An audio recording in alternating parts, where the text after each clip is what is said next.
દેવી અપરાધ ક્ષમાપન સ્તોત્ર. હે માં, હું નથી મંત્ર જાણતો, નથી યંત્ર જાણતો.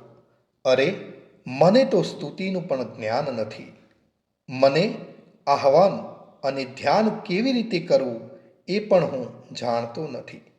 સ્તોત્ર અને કથાની પણ જાણકારી નથી. નથી તો હું તમારી મુદ્રાઓ જાણતો, અને નથી તો મને વ્યાકુળ થઈ વિલાપ કરતા પણ આવડતું. પણ હા, એક વાત ચોક્કસ જાણું છું કે કેવળ તમારું અનુસરણ, તમારી પાછળ ચાલવાનું, તમારું સ્મરણ કરવું, જે બધા ક્લેશોને, સમસ્ત દુઃખો અને વિપત્તિઓને હરી લેનારું છે. સૌનો ઉદ્ધાર કરનારા હે કલ્યાણમયી માતા, હું પૂજાની વિધિ જાણતો નથી. મારી પાસે ધનનો પણ અભાવ છે. હું સ્વભાવે પણ આળસુ છું, તથા મારાથી તમારી નિત્ય પૂજા પણ થઈ શકતી નથી. આ બધા જ કારણોથી તમારા ચરણોની સેવા કરવામાં જે ત્રુટિ રહેવા પામી છે તેને ક્ષમા કરજો. કારણ કે પુત્ર કુપુત્ર થઈ શકે, પણ માતા ક્યારેય કુમાતા થતી નથી.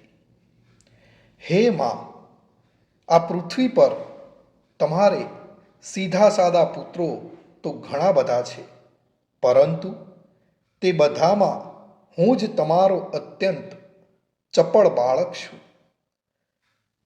મારા જેવો ચંચળ કોઈ વિરલ જ હશે. હે કલ્યાણી માં, મારો જે આ ત્યાગ થયો છે એ તમારે માટે કદાપી ઉચિત નથી. કારણ કે કુપુત્ર થઈ શકે, પણ માતા ક્યારેય કુમાતા થતી નથી. હે જગદંબા, હે માં, મેં તમારા ચરણોની સેવા ક્યારેય કરી નથી. હે દેવી, તમને અધિક ધન પણ સમર્પિત કર્યું નથી. તો પણ મારા જેવા અધમ પર તમે જે સ્નેહ કરો છો તેનું કારણ એ જ છે કે પુત્ર કુપુત્ર થઈ શકે છે, પણ માતા ક્યારેય કુમાતા થતી નથી. હે મા પાર્વતી, અનેક પ્રકારની સેવાઓમાં વ્યગ્ર રહેવું પડતું હતું. તેથી 85 વર્ષો કરતાંય વધુ અવસ્થા વીતી જવાથી મેં દેવતાઓને છોડી દીધા છે. હવે તેમની સેવા પૂજા મારાથી થઈ શકતી નથી. તેથી જ તેમની પાસેથી કશી જ સહાય મળવાની આશા નથી. આવી વેળાએ જો તમારી કૃપા નહીં થાય તો આધાર વિહોણો થયેલો હું કોના શરણે જઈશ? હે માતા અર્પણા, તમારા મંત્રનો એક અક્ષર પણ જો કાને પડી જાય તો તેનું ફળ એવું મળે છે કે મૂર્ખ ચાંડલ પણ મધુપાક જેવી મધુર વાણી ઉચ્ચારનારો ઉત્તમ વક્તા થઈ જાય છે. રંક મનુષ્ય પણ કરોડો સુવર્ણ મુદ્રાઓથી સંપન્ન થઈને દીર્ઘ કાળ સુધી નિર્ભયપણે વિહરતો રહે છે. જો મંત્રના એક અક્ષરના શ્રવણનું આવું જ ફળ છે, તો જે લોકો વિધિપૂર્વક જપ કરવામાં રત રહે છે તેમને જપથી મળનારું ઉત્તમ ફળ તો કેવું હોઈ શકે? અને કયો મનુષ્ય જાણી શકે?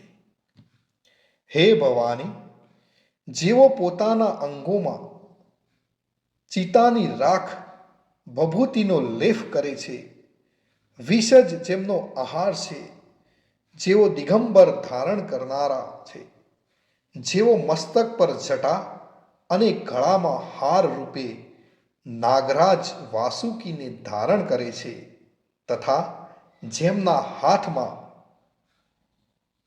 કપાલ શોભતું રહે છે તેવા ભૂતોના સ્વામી પશુપતિ પણ એકમાત્ર જગદીશની જ પદવી ધારણ કરે છે. આનું શું કારણ? આટલું મહત્વ તેમને કેમ મળ્યું? એ કેવળ તમારા પાણી ગ્રહણની પરિપાટીનું જ ફળ છે. તમારી સાથે લગ્ન થવાથી જ તેમનું મહત્વ વધી ગયું છે. મુખ પર ચંદ્રમાની શોભા ધારણ કરનારા હે માતા, મને મોક્ષની આકાંક્ષા નથી અને નથી તો સંસારના વૈભવની પણ અભિલાષા અને નથી કોઈ પ્રાપ્તિની અપેક્ષા કે નથી તો સુખની ઈચ્છા. પણ તેથી મારી તો તમને એ જ યાચના છે કે મારું જીવતર રૂડાની શિવ શિવ ભવાની એ જ રીતે જાપ કરતા કરતા વીતે. હે મા શ્યામા, અનેક પૂજા સામગ્રીઓથી વિધિપૂર્વક તમારી આરાધના મારાથી ક્યારેય થઈ શકી નથી.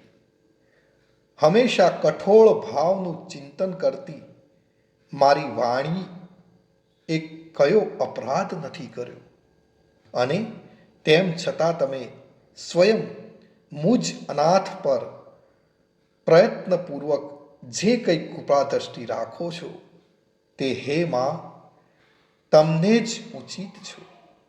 તમારા જેવી દયામણી માતા જ મારા જેવા કુપુત્રને આશ્રય આપી શકે.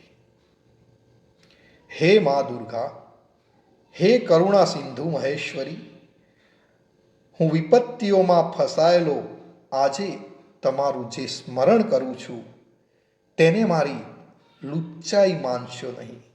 કારણ કે ભૂખ તરસથી પીડાતું બાળક માતાને જ યાદ કરે છે. હે જગદંબા, મારા પર તમારી જે સંપૂર્ણ કૃપા છે તેમાં આશ્ચર્યની સી વાત. પુત્ર અપરાધ પર અપરાધ કરે જતો હોય તો પણ માતા તેની તદ્દન ઉપેક્ષા કરતી નથી. હે મહાદેવી, મારા જેવું કોઈ પાપી નથી અને તમારા જેવું કોઈ પાપોને હરનારું નથી. એવું જાણીને તમને જે યોગ્ય લાગે તે કરજો.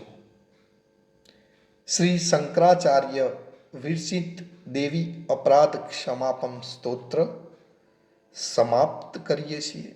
ભક્તો, કોમેન્ટમાં તમારી કુળદેવીનું નામ લખવાનું ભૂલશો નહીં અને તમને આ વિડીયો સારો લાગ્યો હોય તો તમારા સોશિયલ મીડિયામાં શેર કરવાનું પણ ભૂલશો નહીં. જય માતાજી.